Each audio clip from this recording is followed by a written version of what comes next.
या प्रीति पांडे इस पर रिएक्शन देना चाह रही हूँ। प्रीति पांडे, मतलब जो यहाँ पर डॉक्टर अजीज खान कह रहे हैं, अखिलेश यादव भी यही कह रहे थे कि बीजेपी को योगी आदित्यनाथ को गोरखपुर भेजना दरअसल मजबूरी हो गई है पार्टी की। शिरीन जी, दो बातों पे जवाब दूंगी। पहले तो ये बहुत ब्राह्मण कह रहे थे। खान साहब, मुझे बहुत अच्छा लग रहा है कि इस बार के चुनाव में अखिलेश यादव जी ने और आपकी पार्टी ने परशुराम भगवान की इतनी बड़ी मूर्ति बनाने का एक वादा किया है। आप बनाएंगे नहीं बनाएंगे, लेकिन चुनाव में आपको ब्राह्मण हिंदू याद आ गए, इस बात की मुझे बहुत खुशी है। क्योंकि 2017 के चुनाव के पहले आपको न परशुराम भगवान याद आए, ना आपको ब्राह्मण याद आए। खैर, आप ब्राह्मण नहीं हैं, आप यूपी के निवासी हैं, मैं भी यूपी की निवासी है, लेकिन मैं ब्राह्मण हूं।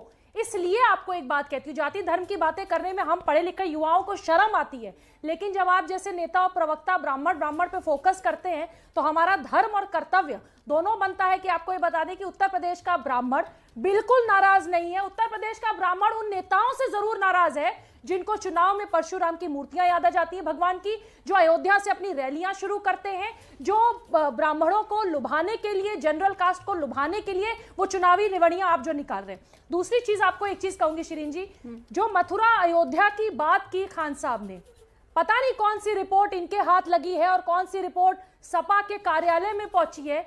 जो व्यक्ति, जिस व्यक्ति ने, जिस महान व्यक्ति ने, जिस उत्तर प्रदेश के मुख्यमंत्री ने, योगी जी ने, जिसने राम के मंदिर का शिलान्यास रखा, आप उसको ये बात कह रहे हैं कि मथुरा और अयोध्या से हार जाते। आपकी ये रिपोर्ट लगता है सपा के ही कार्यकर्ताओं ने बनाई थी और सपा के कार्यकर्ताओं ने आपको दी। क्योंकि चर्चाओं का चुनाव बाजार मथुरा से लड़ते हैं, अयोध्या से लड़ते हैं, फिर भी वो जीतते। अयोध्या को लेकर बहुत ज्यादा चर्चा हो रही थी। तीसरी बात आपको कहती हूँ शिरीन जी, एक आखिरी बात कहती हूँ।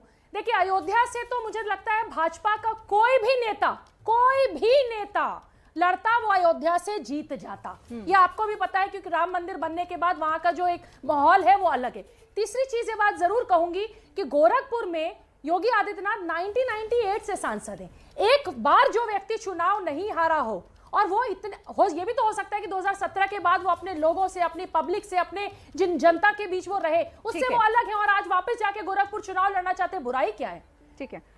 ठीक है डॉक्टर अजीज खान, मैं आपके पास आऊंगी आपके रिएक्शन के लिए, लेकिन डॉक्टर विशाल मिश्रा भी हमारे साथ हैं। रिएक्शन में उनसे भी ले लेती हूँ। डॉक्टर विशाल मिश्रा, मतलब उत्तर प्रदेश में गोरखपुर की गूंज तो ऐसे है जैसे सब कुछ गोरखपुर से ही तय होगा। मतलब सियासी गणित इतना मजबूत है क्या इस वक्त गोरखपुर का कि उत्तर प्रदेश में चुनावों का केंद्र वही नजर आ रहा है?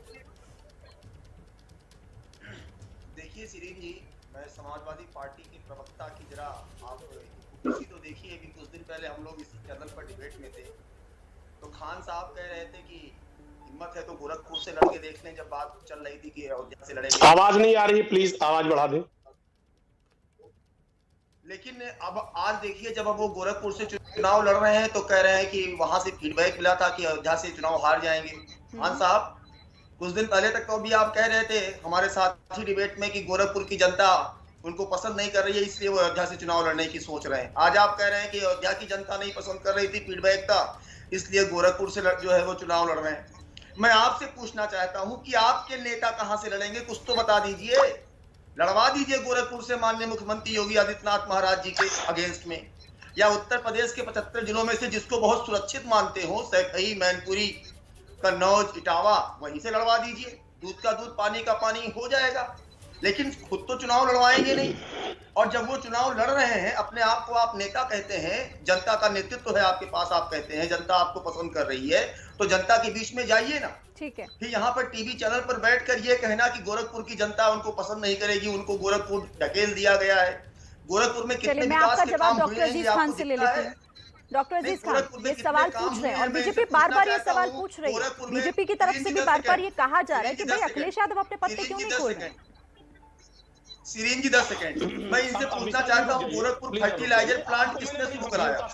कब से बनता गोरखपुर फर्टिलाइजर प्लांट, बताइए आप, शुरू कराया कि नहीं शुरू कराया? ठीक है, चलिए आप सुनिए। ठीक है डॉक्टर विशाल मिश्रा, आप सुन लीजिए, अब जवाब ले लेते हैं डॉक्टर जी। देखिए मैं पहले तो 2-3 बातें करूंगा। आपने काम की बात की, इसलिए काम की बात भी कर ले, हम दूसरे मुद्दों पे आएंगे। आपने कहा था गोरखपुर यूनिवर्सिटी को सेंट्रल विश्वविद्यालय बनाएंगे, बनाया नहीं? बनाया ना। मदन मोहन मालवीय इंजीनियरिंग कॉलेज को आप समझिए टेक्निकल यूनिवर्सिटी का दर्जा किसने दिया? समाजवादी पार्टी ने दिया। हम जो कहते हैं वो करते हैं। कैंसर की जो मशीनें होती है, कोबाल्ट मशीनें, वो किसने लगवाया? बीआरडी मेडिकल कॉलेज में। समाजवादी पार्टी ने लगाया। आपने 24 वेंटिलेटर किसने दिया? सुनिए, गंभीरता से सुनिए मेरी बात। सुनिए, रोकिए भाई, ये तरीका नहीं है। ये बड़ी गंभीरता से बात कह रहा हूँ, गंभीरता से सुनिए। डॉक्टर विशाल मिश्रा, डॉक्टर अजीज खान, आप दोनों स्काइप के थ्रू कनेक्ट हैं। आप दोनों अगर साथ बोलेंगे तो किसी को नहीं सुन पाएंगे हम लोग, एक एक करके।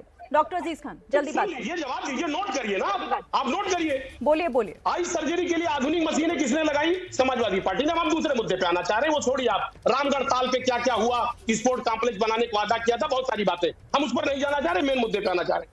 आपने कहा कि माननीय अखिलेश यादव जी गोरखपुर से क्यों नहीं चुनाव लड़ जाते हैं, जब हमारा कार्यकर्ता ही काफी है गोरखपुर में माननीय योगी जी को हराने के लिए, तो हमारे इतने बड़े नेता को जाने की क्या जरूरत है? सुनिए ना, सुनिए, हल्ला मत करिए। फिर भी साल भाई, क्या भाई, अरे पढ़े लिखे डॉक्टर विशाल मिश्रा, डॉक्टर विशाल मिश्रा, सिर मिलाइए, नहीं ये तरीका नहीं है। डॉक्टर विशाल मिश्रा, ऐसे सुन नहीं पाएंगे आप दोनों में से किसी को।